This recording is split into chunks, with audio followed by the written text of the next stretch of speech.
fiscal. Asunto que sin duda conoce y entiende nuestro invitado, toda vez que, como antes les adelantaba, ocupó la cartera de Hacienda en el gobierno de Aznar y en las próximas elecciones se presenta en la lista de Mariano Rajoy por Madrid. Don Cristóbal Montoro, muy buenas noches. Buenas noches, encantado de estar con ustedes. Y ustedes, si creen oportuno e interesante preguntar o comentar algo a nuestro invitado, ya saben que pueden hacerlo dirigiendo sus textos por SMS al 7603 con la palabra gato, mayúsculas y espacio. Bueno, de momento... Cristóbal Montoro deja el Parlamento Europeo, deja Bruselas, deja Berlemón por la carrera de San Jerónimo. ¿Le apetecía a usted volver a Madrid o no? Pues ¿A España? Vuelvo en un momento en que España está atravesando una situación francamente delicada. Y ante todo es ese sentido de responsabilidad. O sea, que decir, no se trata de elegir, y menos en la vida pública, el lugar más cómodo, sino de estar en el lugar más necesario. Y ahora la situación económica de España, por un lado, pero sobre todo yo creo que es lo más importante y lo más negativo que tenemos delante, es el debate de qué es España, de cuál es nuestro modelo de Estado, que es un debate realmente inútil, con consecuencias negativas sobre la economía. Y ante esa situación, pues desde luego para mí es un honor en primer lugar y una responsabilidad volver a comparecer en una lista electoral del Partido Popular, en este caso por Madrid, y regresar, como usted bien decía, al Congreso de los Diputados, a la carrera de San Jerónimo. Ahora bien, uno de los asuntos que sin duda está centrando más la atención de los medios informativos, me imagino que también de los ciudadanos y de los electores, son esas reformas fiscales o propuestas fiscales que están haciendo ustedes por un lado y el gobierno PSOE por otro. ¿Cuánto cuesta la reforma fiscal del Partido Popular? Porque hoy hemos leído que duplica o triplica eso de los 400 euros que promete el señor Zapatero. Bueno, o quintuplica, porque es que... Se habla de 15.000 millones de euros. No, me refiero a que los 400 euros no es una reforma fiscal, digamos, dicho con todos los respetos, es una broma. O sea, quiere decir, se plantea realmente como una devolución, con una iniciativa que hicieron los norteamericanos, los americanos durante los años 60, el tax rebate, que es una fórmula que eso no es una reforma fiscal, eso es una bajada concreta, puntual, de impuesto, que además el gobierno socialista no nos ha explicado cómo se va a hacer, cómo se va a articular. El presidente del gobierno dice una cosa, a continuación su vicepresidente económico dice otra, en unas declaraciones en un medio escrito este domingo venía a decir el señor Solbes que no son 400 euros para todo el mundo, que eso depende de la cuota que tengas en el impuesto, que para algunos serán 80, para otros serán 90, que están estudiando cómo va a permanecer. Eso no es una reforma fiscal. Nosotros estamos hablando de reformar, es cambiar los impuestos, como ya hicimos en el año 98, como ya hicimos en el 2002, para que estuviera vigente en el 2003. Bajar los impuestos es cambiar la forma, la estructura del impuesto sobre la renta, cambiar el impuesto sobre sociedades. ¿Y cuánto cuesta esto? Pues lo que ha costado en el pasado, que con nuestras bajadas de impuestos el Estado recaudó bastante más dinero. Hubo dinero para financiar los servicios públicos en España y hubo dinero suficiente para eliminar el déficit público que el señor Solbes tenía en las arcas públicas en el año 95 situado en un 7%. Entonces nosotros hicimos compatible una bajada de los impuestos con una recaudación suficiente del Estado.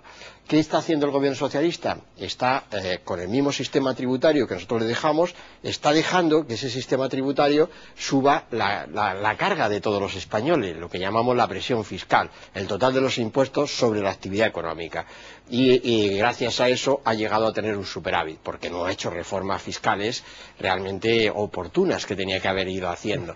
Y esa es la gran diferencia, que unos hacemos reformas que son bajadas de impuestos y otros hacen anuncios que no saben ni ellos mismos lo que hacen, y por eso decía equiparar el coste, cuánto cuesta una reforma. Por eso digo, en cualquier caso, ¿cuánto dejaría de recaudar el Estado con esa reforma que ustedes prometen? ¿La reforma afectaría a todos los contribuyentes?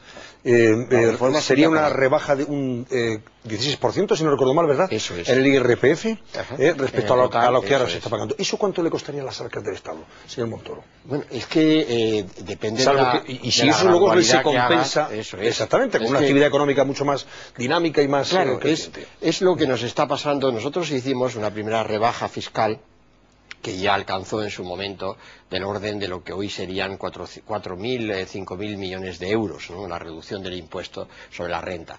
¿En qué se notó? En que hubo más oportunidades de empleo, es decir, hubo más contribuyentes porque había más españoles con trabajo que por tanto empezaban a pagar el impuesto sobre la renta a las personas físicas, cotizaban a la seguridad social y además desencadenaba más demanda en la economía y eso generaba a su vez que se abrieran más empresas que pagan el IVA, más empresas que pagan el impuesto sobre sociedades, a pesar de que redujimos para las pequeñas y medianas empresas el tipo del impuesto sobre sociedades.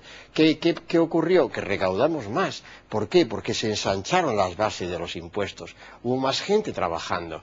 Esto que decía la vicepresidenta en el corte que le han dado, nunca ha habido tanta gente trabajando en España. Claro, desde que impulsamos la economía con esas políticas, y yo me alegro que la vicepresidenta ahora se apunte, ¿no?, el total de ocupados, pero yo le quiero decir que en el año 95 en España había un paro del 24%.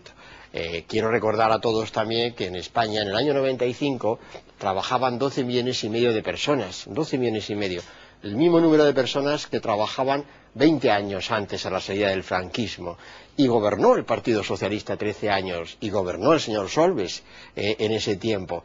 Entonces, ¿qué es lo que ha cambiado? Pues políticas como las que hicimos en su momento, privatizaciones de empresas públicas, políticas de libertad económica, de competencia, políticas de reformas de los impuestos, de bajada de los impuestos, políticas que en definitiva promovieron mucho empleo, como nunca antes lo ha habido en España, que promovieron mucha empresa, que promovieron que nuestras empresas salieran al exterior, en definitiva que hicieron que el Estado recaudara y eliminara el déficit público enorme que había dejado el gobierno socialista de un 7% del Producto Interior Bruto.